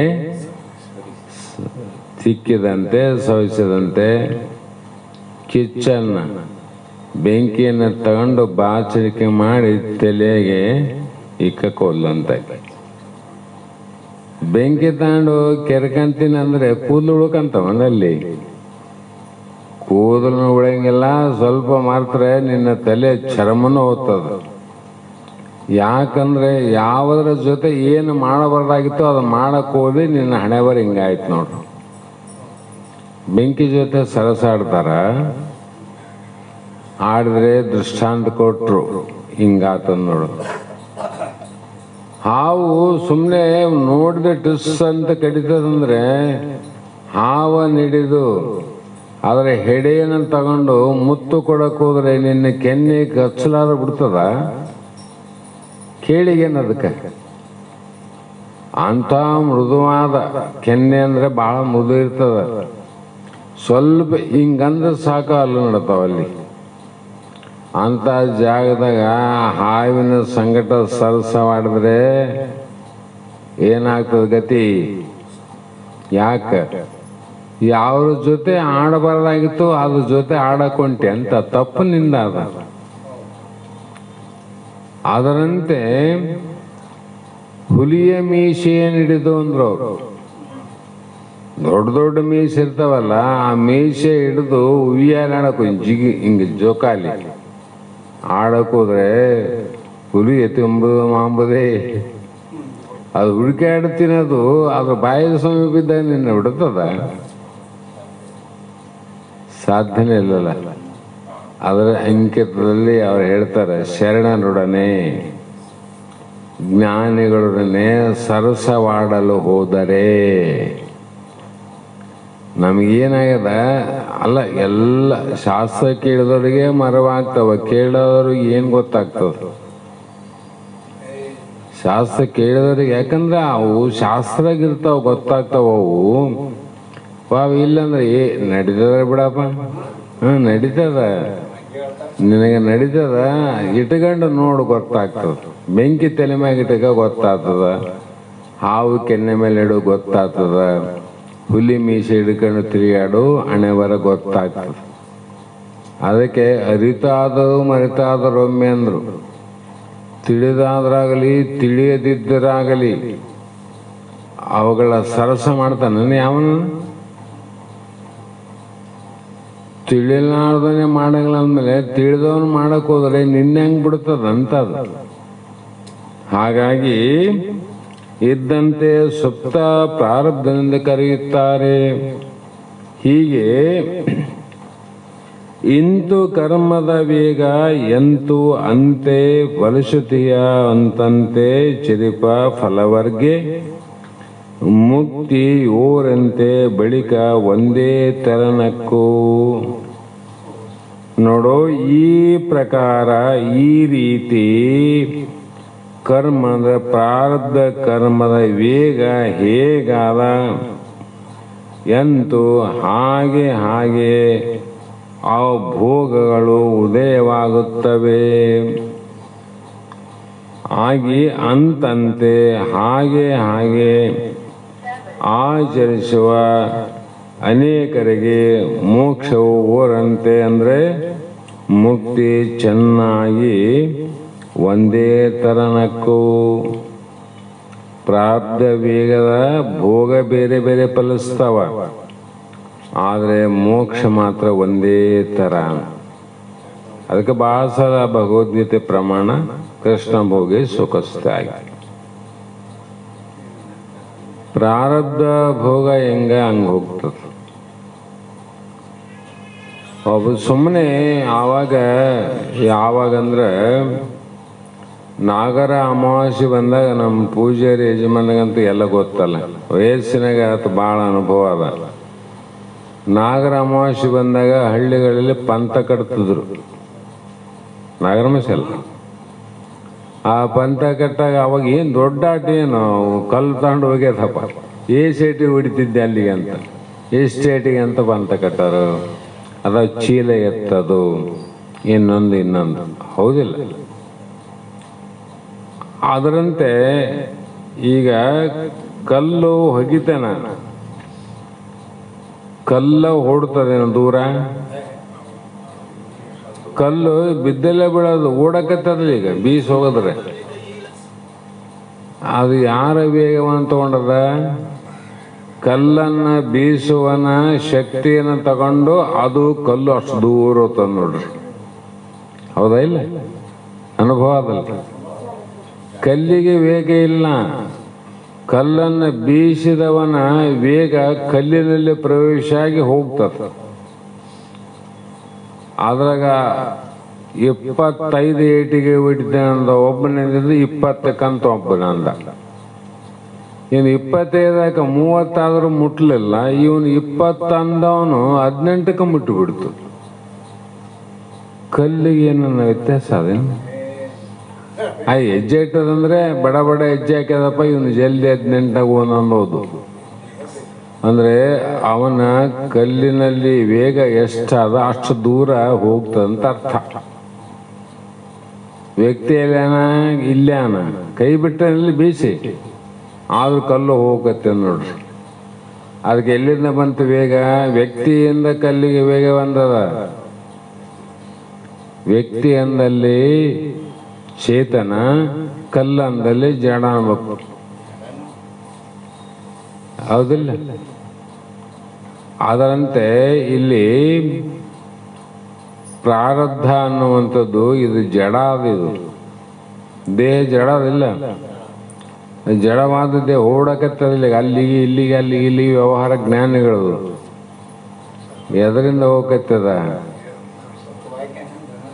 ಇಂದಿನ ಪ್ರಾರಬ್ಧ ವೇಗ ಅದ. ಆ ವೇಗ ಜಡವಾದ ಶರೀರದಲ್ಲಿ ಪ್ರವೇಶ ಆಗ್ಯದ. ಅದು ಎಷ್ಟು ದೂರ ಹೋಗ್ಬೇಕದ ಅಲ್ಲಿ ಹೋಗಿ ಬಿದ್ದ ಬಿಡ್ತದ ನೋಡ್ರಿ. ಅಷ್ಟತನ ಬೀಳಂಗಿಲ್ಲ. ಅದು 25 ಏಟಿಗೆ ಬೀಳ್ಬೋದು, 30 ಏಟಿಗೆ ಬೀಳ್ಬೋದು, 10 ಏಟಿಗೂ ಹೋಗ್ಬೋದು. ಆದಂತೆ ಜ್ಞಾನಿ ಶರೀರ ಜ್ಞಾನ ಆದಮೇಲೆ 10 ವರ್ಷಕ್ಕಾದ ಬೀಳ್ಬೋದು, 20 ವರ್ಷಕ್ಕಾದ ಬೀಳ್ಬೋದು, 30 ವರ್ಷಕ್ಕಾದ ಬೀಳ್ಬೋದು, ಒಟ್ಟು ಬೀಳದೆ ಅಂತ. ಅವ್ರು ಯಾಕೆ 20 ವರ್ಷ ಬದುಕಿದ್ರು? ಪ್ರಾರಬ್ಧ ಹಂಗಾದ 20 ವರ್ಷ. 10 ವರ್ಷಕ್ಕೆ ಹೆಂಗಾದ್ರು ತೀವ್ರ ಆದ 10 ವರ್ಷ ಮುಗಿಸಿ ಹೋಗ್ಬಿಟ್ರು ಅವರು. ಜಡತ್ವಕ್ಕೆ ಬಂತಿಲ್ಲ ಚೇತನ. ಹಾಗಾಗಿ ಎಂತು ಕರ್ಮದ ವೇಗ ಅಂತಂತೆ ಫಲಿಸಿದೆಯ ಅಂತಂತ ಚರಿಪ ಫಲವರ್ಗೆ ಮುಕ್ತಿ ಓರಂತೆ ಬೆಳಿಕೊಂತೆ ತರನಕ್ಕು.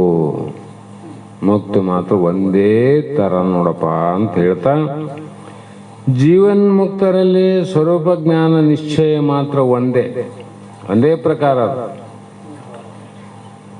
ಜನಕನಲ್ಲಿ ಬ್ರಹ್ಮ ಬೇರೆ, ಕೃಷ್ಣನಲ್ಲಿ ಬ್ರಹ್ಮ ಬೇರೆ, ಮತ್ತೆ ವಶಿಷ್ಠನಲ್ಲಿ ಬೇರೆ ಇಲ್ಲ. ಅದರಂತೆ ಪ್ರಾರಬ್ಧ ಸಂಸ್ಕಾರ ರೂಪ ವಾಸನೆ ಭೇದವಾಗಿದೆ. ಏನು ಭೇದ ಆಗ್ಯದ? ಪ್ರಾರಬ್ಧ ವಾಸನ ರೂಪ ಭೇದ ಆಗ್ಯದ. ಅದರಿಂದ ಅವರು ಬೇರೆ ಬೇರೆ ವರ್ತನದವರಾಗಿದ್ದಾರೆ. ಅವರಿಗೆ ವರ್ತನ ಭೇದ ಆಗ್ಯದಲ್ಲ. ಇದು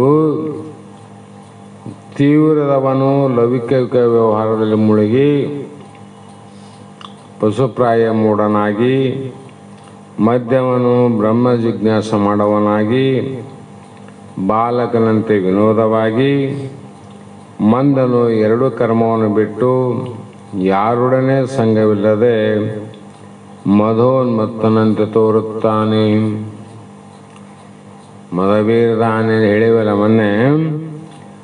ಸುಪ್ತದವನು ನಿದ್ರಿತನಂತೆ ಸಹಜವಾದ ಆನಂದದಲ್ಲಿರ್ತಾನ. ನೋಡೋರಿಗೇನಪ್ಪ ಏನನ್ನಾಗ್ಯದನು ಮಕ್ಕಂಡನ,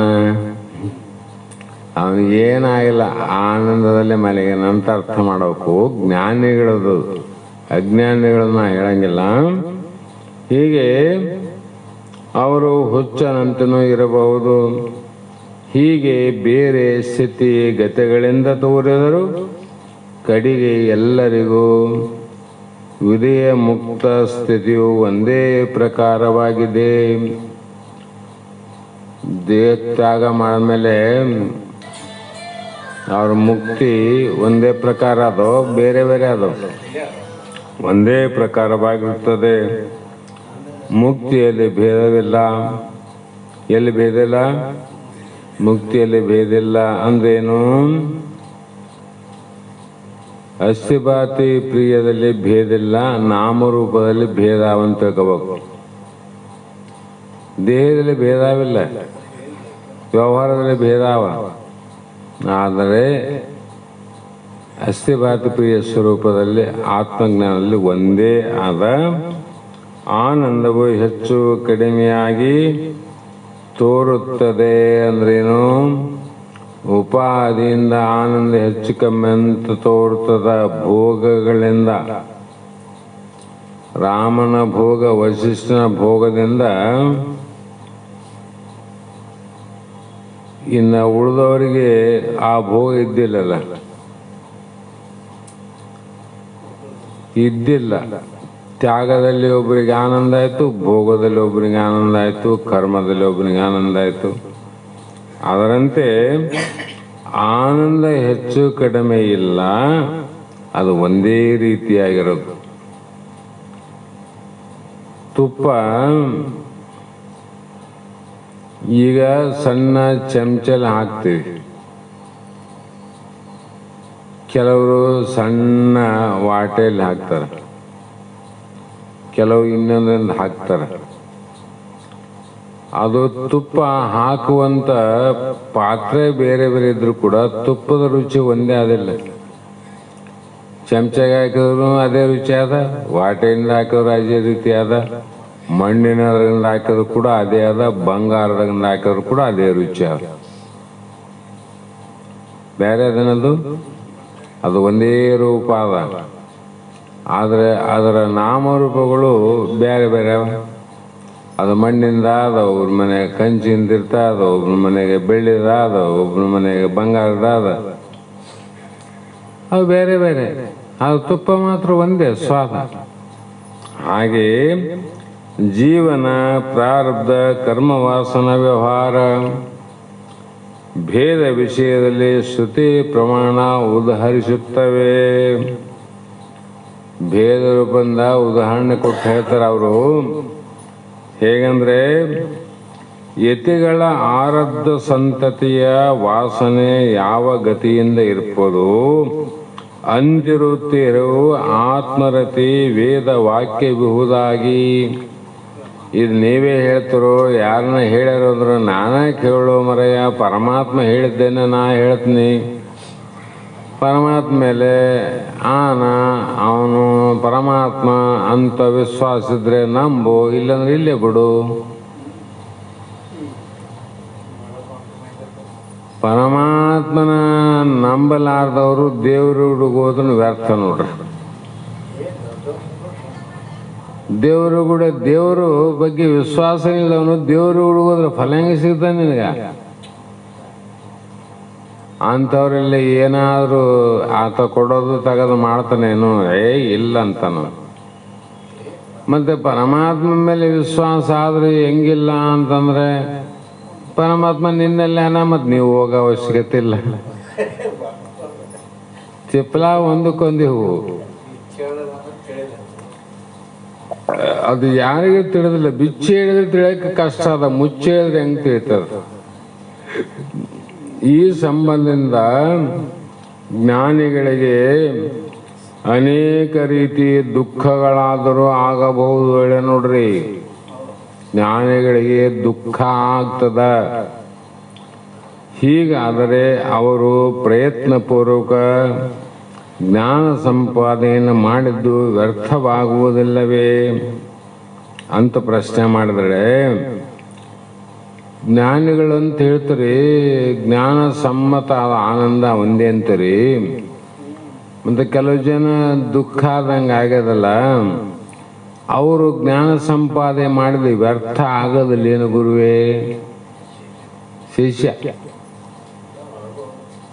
ಅಂದ್ರೆ ಅವರು ಪ್ರಯತ್ನ ಪೂರ್ವಕವಾಗಿ ಜ್ಞಾನ ಸಂಪಾದನೆ ಪ್ರಯತ್ನ ಪೂರ್ವಕವಾಗಿ ಮಾಡಿದ್ರೆ ಜ್ಞಾನ ಸಂಪಾದನೆ ಆಗ್ತದೆ. ಸುಮ್ಮನೆ ಇದು ಅಲ್ಲಿ ಇಲ್ಲಿ ಮಾಡಿದ್ರೆ ಇದು ಜ್ಞಾನ ಆಗೋದಿಲ್ಲ. ಅದಕ್ಕೆ ಕಷ್ಟಪಟ್ಟ ಯಾರು ಸಂಪಾದನೆ ಮಾಡ್ಯಾರ ಆ ಜ್ಞಾನದ ಬೆಲೆ ಅವ್ರಿಗೆ ಗೊತ್ತಿರ್ತದ. ಅವರು ಅದನ್ನ ಸ್ಮರಣೆ ಮಾಡ್ತಾರೆ. ಯಾಕಂದ್ರೆ ಕಷ್ಟಪಟ್ಟು ಸಂಪಾದನೆ ಮಾಡಿರ್ತಾರೆ. ಅದಕ್ಕಾಗಿ ಅದನ್ನ ಹಾಳು ಮಾಡೋದು ಕಂಡ್ರೆ ಅವ್ರಿಗೆ ಸಹನೆ ಆಗೋದಿಲ್ಲ. ಯಾಕಾಗೋದಿಲ್ಲ? ಕಷ್ಟಪಟ್ಟು ಸಂಪಾದನೆ ಮಾಡರಿ, ಉದ್ರಿ ತಿರುಗಾಡಿ ಸಂಪಾದನೆ ಮಾಡಿದ್ದಲ್ಲ ಅದು. ಹೌದ್ರಿ, ಮೈನೇ ಬ್ಯಾನ್ ಆಗಿಲ್ಲ ಅಂದಮೇಲೆ ಅವನಿಗೇನು ಬ್ಯಾನ್ ಆಗ್ತದೆ? ಅದಕ್ಕೇನು ಕಷ್ಟಪಟ್ಟು ಏನಾದರೂ ಖರ್ಚು ವೆಚ್ಚ ಮಾಡಿ ಸಂಪಾದನೆ ಮಾಡಿದ್ರೆ ಅದ್ರ ಬೆಲೆ ಗೊತ್ತಿರ್ತದ. ಹಿಂಗೆ ಮಾಡಬಾರ್ದಪ್ಪ ಹಾಳಾಗ್ತಂತ ಹೇಳ್ತಾರೆ. ಅವರಿಗೆಲ್ಲ ಅನುಭವ ಆಗೋದು. ನೀವು ಪದೇ ಪದೇ ಆವಾಗ ನಿಲ್ಲಿಸಲ್ಲ. ಇನ್ನು ನಾವು ಎಷ್ಟು ಕಷ್ಟಪಟ್ಟೇವಪ್ಪ, ಸೂಗರಪ್ಪ ಇಲ್ಲಿ ಬಂದಮೇಲೆ ಒಂದು ರೊಟ್ಟಿ ಕೊಟ್ಟಾನ, ಈ ಮಕ್ಕಳಿಗೆ ಅದ್ರ ಬೆಲೆ ಗೊತ್ತಿಲ್ಲ ಅಂತ ನೀ ಅಂತಿದ್ದೆಲ್ಲ. ನೀ ಅಂದಂಗೆ ಮಕ್ಕಳು ಅಂತಾರೇನು? ಯಾಕಂದ್ರೆ ಅವ್ರು ಕಷ್ಟಪಡಲಾದ ಸಂಪಾದನೆ ಅದ. ಅವ್ರಿಗೇನು ಓದ್ದೆ ಬಂತು. ನಾವು ಏನು ಬದುಕಿದ್ರೆ ಸಾಕಂತಾರ ಅವ್ರು. ಹಂಗೆ ಅವನ ಆಳನಾಗಲಿ ಊಳನೋಗಲಿ ನಾವು ಬದುಕಿದ್ರೆ ಸಾಕಪ್ಪ. ಹಂಗಾಗಿ ಹಿಂಗ ಆಗ್ತಲ್ಲ ಅಂತಂದ್ರೆ, ಭೋಗ ಪ್ರಾಪ್ತಿ ಸಮಕಾಲದಲ್ಲಿಯೇ ರೋಗ ಪ್ರಾಪ್ತಿಯಾದರೆ ಭೋಗ ಪ್ರಾಪ್ತಿಯಿಂದ ಜನ್ಯ ಸುಖವು ಹೇಗೆ ತೋರದೆ ಹೋಗುವುದು? ಭೋಗ ಚಲೋ ಆದ್ರೆ ಆ ಭೋಗ ಮಾಡೋ ಸಮಯದಲ್ಲಿ ರೋಗ ಬಂತಂದ್ರೆ ಆ ಭೋಗ ತಾಂಡು ಏನು ಮಾಡ್ಬೇಕಂತ ಶಿಷ್ಯ. ಜ್ಞಾನ ಆಗ್ಯದ, ಸುಖ ಆಗ್ಯದಂದ್ರೆ ಸುಖದ ಕಾಲದಲ್ಲಿ ದುಃಖ ಬಂದಪ್ಪ ಇವನಿಗೆ ಅಂತ. ಆ ಸುಖದಿಂದ ಏನು ಪ್ರಯೋಜನ ಜ್ಞಾನಿಗೆ? ಮತ್ತೆ ಇವೆಲ್ಲ ಮುಮುಕ್ಷಗಳಲ್ಲಿ ಉತ್ಪತ್ತಿ ಆಗುವಂತ ಪ್ರಶ್ನೆಗಳನ್ನೇ ಇಲ್ಲಿ ವಿಚಾರ ಮಾಡಿ ಅವ್ರಿಗೆ ಉತ್ತರ ಕೊಡಕತ್ತಾರೆ. ಇಲ್ಲಿ ಅಜ್ಞಾನಿಗಳಿಗೆ ಉತ್ತರ ಕೊಡಕ್ಕಿದು ಅನ್ನಂಗಿಲ್ಲ. ಅವ್ರಿಗೆಲ್ಲ ಹಿಂಗಾಗ್ಬಾರ್ದಾಗಿತ್ತಪ್ಪ, ಅವ್ರ ಮನೆಗೆ ಹಿಂಗಾಗ್ಬಾರ್ದಾಗಿತ್ತು ಅಂತ ಅಂತಾರಲ್ಲ. ಮತ್ತು ಅಂದಾರ ಮಸ್ತ್ ಮಂದಿ ಅಂದಾರ, ಇಲ್ಲಂತಲ್ಲ, ಯಾರಿಗೆ ಬಿಟ್ಟಿಲ್ಲ ಬಿಡು ಅನ್ಬೇಕು. ಅದರಂತೆ ಜನ್ಯ ಸುಖವು ಹೇಗೆ ತೋರದೆ ಹೋಗುವುದು, ಹಾಗೆ ಜೀವನ್ ಮುಕ್ತಿಯಾದರೂ ಗುಣ ಸಂಬಂಧಿ ಮನೋವೃತ್ತಿ ವಾಸನೆಗಳಿಂದ ಜೀವನ್ಮುಕ್ತಿ ಸುಖವು ತೋರದೆ ಹೋಗುತ್ತದೆ ಗುರುವೇ. ಕಷ್ಟ ಮಾಡಿ ಸಂಪಾದನೆ ಮಾಡೋಣ, ಹಿಂಗ ದುಃಖ ಆಯ್ತಂದ್ರೆ ಅದ್ರದ್ದು ಏನು ಪ್ರಯೋಜನ ಅದ ಗುರುವೇ? ಆದ್ದರಿಂದ ನೀವು ಹೇಳೋ ಪ್ರಕಾರ ಜ್ಞಾನದಿಂದ ಪ್ರಯತ್ನದಿಂದ ಜೀವನ್ಮುಕ್ತಿ ಪ್ರಯೋಜನವಾದರೂ ಪ್ರಯೋಜನವಿಲ್ಲದಂತಾಯಿತು ಗುರುವೇ ಎಂದು ಶಂಕೆಯನ್ನು ಮಾಡಿದರೆ, ಮಾಡಲಿಲ್ಲ ಅಂದ್ರೆ ಉದ್ಧಾರಾದಿ, ಮಾಡಿದರೆ ಗುಣವಾಸನಾ ವೃತ್ತಿಗಳಿಂದ ಯಾವ ಭಯವೂ ಇಲ್ಲ. ಅವನಿಗೆ ಭಯನೇ ಇರಂಗಿಲ್ಲ ನೋಡಂತಾರ ಅವರು. ಅದು ಹೇಗೆ ಅಂತ ಹೇಳಿದ್ರೆ, ಅದನ್ನ ಬ್ರಹ್ಮಾನಂದ ನಾಳೆ ದಿನ ಪುನಃ ಮತ್ತೆ 17ನೇ ನುಡಿಯನ್ನು ಆಧಾರವಾಗಿಟ್ಟುಕೊಂಡು ನಾವು ನೀವು ವಿಚಾರ ಮಾಡೋಣ ಅನ್ನುವಂಥ ಮಾತನ್ನು ಹೇಳ್ತಾ, ಯಾಕಂದ್ರೆ ಇದು ಬಹಳ ಮುಖ್ಯವಾದವು. ಇವನ್ನೆಲ್ಲ ತಿಳ್ಕೊಂಡವ್ರಿಗೆ ಆವಾಗ ಗೊತ್ತಾಗ್ತದ ಅವರ ಕಿರೀಟ ಪ್ರಾಯ. ನೋಡಕ್ ಮನುಷ್ಯ ಹೆಂಗನ ಹುಚ್ಚ ಕಣ್ಣಂಗೆ ಕಾಣ್ತಾನ, ಒಳಗಿನ ಜ್ಞಾನದ ಪ್ರಭಾವ ಆನಂದ. ಅದಕ್ಕೆ ಅವ್ರಿಗೆ ಹೇಳ್ತೀನಿ, ಭಾಳ ಸಲ ಹೇಳಿದ್ ನಾನು, ವೈದ್ಯನಲ್ಲಿಗೆ ದೊಡ್ಡ ಆಸ್ಪತ್ರೆ ಸಿಕ್ಕ್ರ ಇವತ್ತಿಗೆ 16ನೇ ನುಡಿ ಆಯಿತು, ನಾಳೆಗೆ 17ನೇ ನುಡಿಯನ್ನು ಆಧಾರವಾಗಿಟ್ಟುಕೊಂಡು ವಿಚಾರ ಮಾಡೋಣ ಅನ್ನುವಂಥ ಮಾತನ್ನು ಹೇಳ್ತಾ, ಇವತ್ತಿನ ಯಾವ ಶಾಸ್ತ್ರದ ಮಂಗಲ ಗೀತೆಯನ್ನು ನಮ್ಮ ವೇದಾಂತ ಬೆಳಗದ ಸದ್ಗುರು ಬಸವಾನಂದರ ಶಿಷ್ಯರು ಮತ್ತು ಎಲ್ಲರ ಆತ್ಮೀಯರು ಆದಂಥ ಶ್ರೀಮತಿ ಶೈಲಶ್ರೀ ಎಸ್ ಸುಭಾಸ್ ತರ್ಲಗಟ್ಟಿ ಇವರು ಒಂದು ಹಾಡಾಡ್ತಲ್ಲಮ್ಮ, ಒಂದು ಹಾಡಿನ ಜೊತೆಗೆ ಒಂದು ಮಂಗಲ ಗೀತೆಯನ್ನು ಹೇಳಿದ ನಂತರ ಇವತ್ತಿನ ವಾಕ್ ಪುಷ್ಪಗಳನ್ನು ಗುರುಪಾದಕ್ಕೆ ಸಮರ್ಪಿಸಿ ನಾವು ನೀವು ಧನ್ಯರಾಗೋಣ. ಮತ್ತು ಈಗ ಈ ಒಂದು ಸೇವೆಯನ್ನು ಸಲ್ಲಿಸುವಂಥ ಎಲ್ಲರಿಗೂ ಕೂಡ ಸದ್ಗುರುನಾಥ ದೀರ್ಘವಾದ ಆಯುಷ್ಯ, ಆರೋಗ್ಯ ಮತ್ತು ಭೋಗ ಭಾಗ್ಯದ ಜೊತೆಗೆ ಇದೇ ಜನ್ಮದಲ್ಲಿ ಮುಕ್ತಿಯ ಮಾರ್ಗವನ್ನು ತೋರಿಸಿ ಬಹುವಂದನವನ್ನು ಬಿಡಿಸಲಿ ಅಂತಕ್ಕಂಥ ಮಾತನ್ನು ಹೇಳ್ತಾ ಈಗ ಪ್ರಾರಂಭ ಮಾಡ್ರಿ.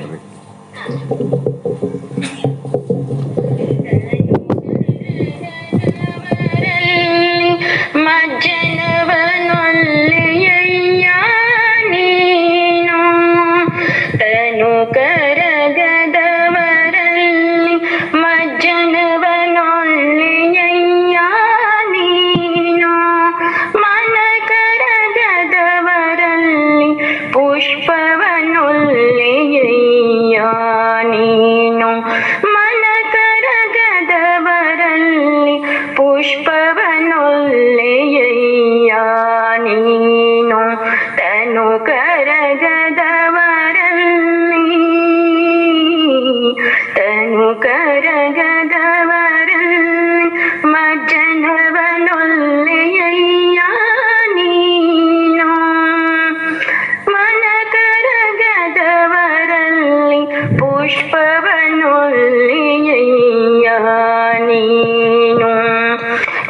ಹದುಳಿಗರಲ್ಲದವರಲಿ ಹದುಳಿಗರಲ್ಲದವರಲಿ ಗಂಧಾಕ್ಷತೆಯ ನೊಲ್ಲಿಯಯ್ಯ ನೀನು ಹದುಳಿಗರಲ್ಲದವರಲಿ ಹದುಳಿಗರಲ್ಲದವರಲಿ ಗಂಧಾಕ್ಷತೆಯ ನೊಲ್ಲಿಯಯ್ಯ ನೀನು ತನು ಕರಗದವರಲ್ಲಿ ಮಜ್ಜನವನೊಲ್ಲೆಯಯ್ಯ ನೀನು ಅರಿವು ಕಣ್ತೆರೆಯದವರಲಿ ಅರಿವು ಕಣ್ತೆರೆಯದವರಲಿ ಆರತಿಯ ನೊಲ್ಲಿಯಯ್ಯ ನೀನು ಅರಿವು ಕಣ್ತೆರೆಯದವರಲಿ ಅರಿವು ಕಣ್ತೆರೆಯದವರಲಿ ಆರತಿಯ ನೊಲ್ಲಿಯಯ್ಯ ನೀನು ತನು ಕರಗದವರಲ್ಲಿ ಮಜ್ಜನವನೊಲ್ಲೆಯಯ್ಯ ನೀನು ಭಾವಶುದ್ಧವಿಲ್ಲದವರಲಿ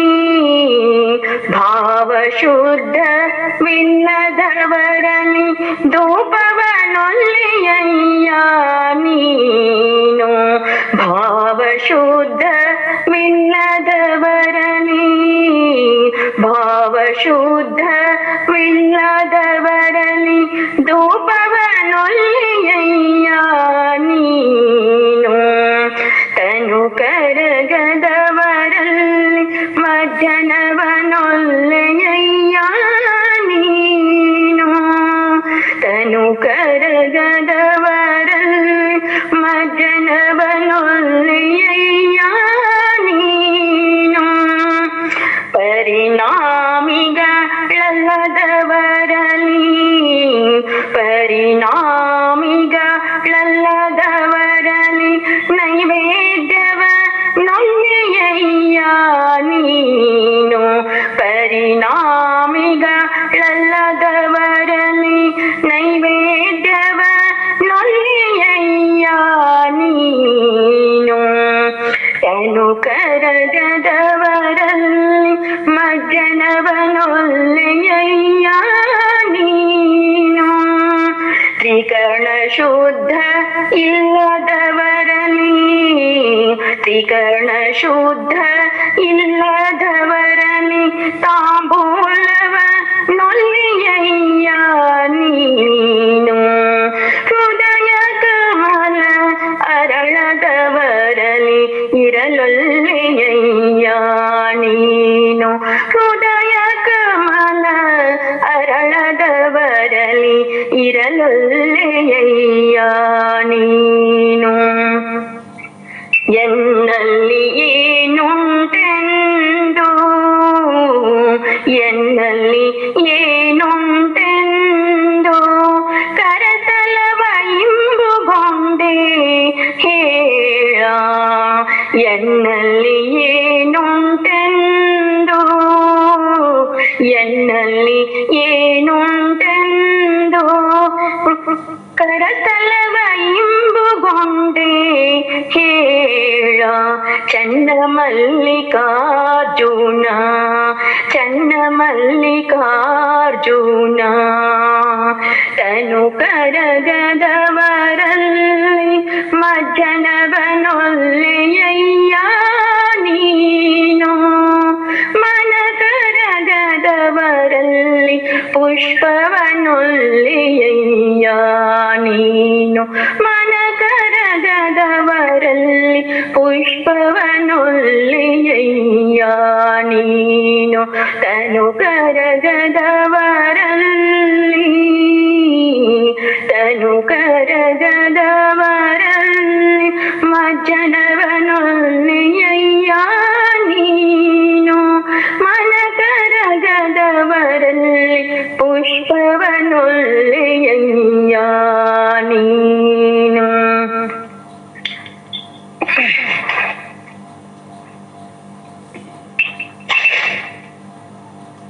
ವಂದನಂ ಗುರುದೇವನೇ ನಿಮಗೊಂದನಂ ಸಿದ್ಧಾರೂಢನೇ ವಂದನಂ ಗುರುದೇವನೇ ನಿಮಗೊಂದನಂ ಸಿದ್ಧಾರೂಢನೇ ಬಂದ ಮೋಕ್ಷಗಳೆಂಬು ಎರಡರ ಬಂದ ಮೋಕ್ಷಗಳೆಂಬು ಎರಡರ ಕುರು ತೋರಿದ ಗುರುದೇವನೇ ವಂದನಂ ಗುರುದೇವನೇ ನಿಮಗೊಂದನಂ ಸಿದ್ಧಾರೂಢನೇ ನಿಮಗೊಂದನಂ ಸಿದ್ಧಾರೂಢನೇ ತನ್ನ ನಿಜವನು ತಿಳಿಯನು ಈ ಜನ್ಮಾವಳಿಯದ ಮೂಢನು ತನ್ನ ನಿಜವನು ತಿಳಿಯನು ಈ ಜನ್ಮಾವಳಿಯದ ಮೂಢನು ತನ್ನ ನಿಜವನು ತಿಳಿದ ಮನುಜನು ತನ್ನ ನಿಜವನು ತಿಳಿದ ಮನುಜನು ಜನ್ಮವಳಿದ ಆರೂಢನು ಜನ್ಮವಳಿದ ಆರೂಢನು ವಂದನಂ ಗುರುದೇವನೇ ನಿಮಗೊಂದನಂ ಸಿದ್ಧಾರೂಢನೇ ನಿಮಗೊಂದನಂ ಸಿದ್ಧಾರೂಢನೇ ಹಿಂದೆ ಸುಕೃತವ ಮಾಡಿದೆ ಅದರಿಂದ ನಿಮ್ಮೊಳು ಕೂಡಿದೆ ಹಿಂದೆ ಸುಕೃತವ ಮಾಡಿದೆ ಅದರಿಂದ ನಿಮ್ಮೊಳು ಕೂಡಿದೆ ಬಂಡವಳಿದ ಪೂರ್ಣ ಸಹಜ ಬಂಡವಳಿದ ಪೂರ್ಣ ಸಹಜ ಆನಂದ ಮುಕ್ತಿಯ ನೀಡಿದೆ ಆನಂದ ಮುಕ್ತಿಯ ನೀಡಿದೆ ವಂದನಂ ಗುರುದೇವನೇ ನಿಮಗೊಂದನಂ ಸಿದ್ಧಾರೂಢನೇ ನಿಮಗೊಂದನಂ ಸಿದ್ಧಾರೂಢನೇ ತಂದೆ ತಾಯಿಗಳಾದರೂ ಈ ಭವ ಬಂಧ ಬಿಡಿಸದೆ ಹೋದರು ತಂದೆ ತಾಯಿಗಳಾದರೂ ಈ ಭವ ಬಂಧ ಬಿಡಿಸದೆ ಹೋದರು ತಂದೆ ಶ್ರೀ ಗುರು ಸಿದ್ಧಾರೂಢರು ತಂದೆ ಶ್ರೀ ಗುರು ಸಿದ್ಧಾರೂಢರು ಎನ್ನ ಭವದ ಬಂಧ ಬಿಡಿಸಿದ ಧೀರರು ಎನ್ನ ಭವದ ಬಂಧ ಬಿಡಿಸಿದ ಧೀರರು ವಂದನಂ ಗುರುದೇವನೇ ನಿಮಗೊಂದನಂ ಸಿದ್ಧಾರೂಢನೇ ಬಂದ ಮೋಕ್ಷಗಳೆಂಬುವೆರಡರ ಬಂದ ಮೋಕ್ಷಗಳೆಂಬುವೆರಡರ ಕುರು ತೋರಿದ ಗುರುದೇವನೇ ವಂದನಂ ಗುರುದೇವನೇ ನಿಮಗೊಂದನಂ ಸಿದ್ಧಾರೂಢನೇ ನಿಮಗೊಂದನಂ ಸಿದ್ಧಾರೂಢನೇ ನಿಮಗೊಂದನಂ ಸಿದ್ಧಾರೂಢನೇ ಧನ್ಯವಾದಗಳು. ಶ್ರೀಮದ್ ಜಗದ್ಗುರು ಸಿದ್ಧಾರೂಢ ಮಹಾರಾಜ್ ಕಿ ಜೈ. ಶ್ರೀ ಸದ್ಗುರು ಶಿವಪುತ್ರ ಸ್ವಾಮಿ ಮಹಾರಾಜ್ ಕಿ ಜೈ. ಶ್ರೀ ಸದ್ಗುರು ಬಸವಾನಂದ ಸ್ವಾಮಿ ಮಹಾರಾಜ್ ಕಿ ಜೈ. ಶ್ರೀ ಸದ್ಗುರು ಅಭಿನವೇಶ್ವರ ಮಹಾರಾಜ್ ಕಿ ಜೈ. ಸಕಲ ಸಾಧು ಸಂತ ಮಹಾರಾಜ್ ಕಿ ಜೈ. ಜೈ ಮಂಗಲಂ ಜೈ ನಮಃ ಪಾರ್ವತಿ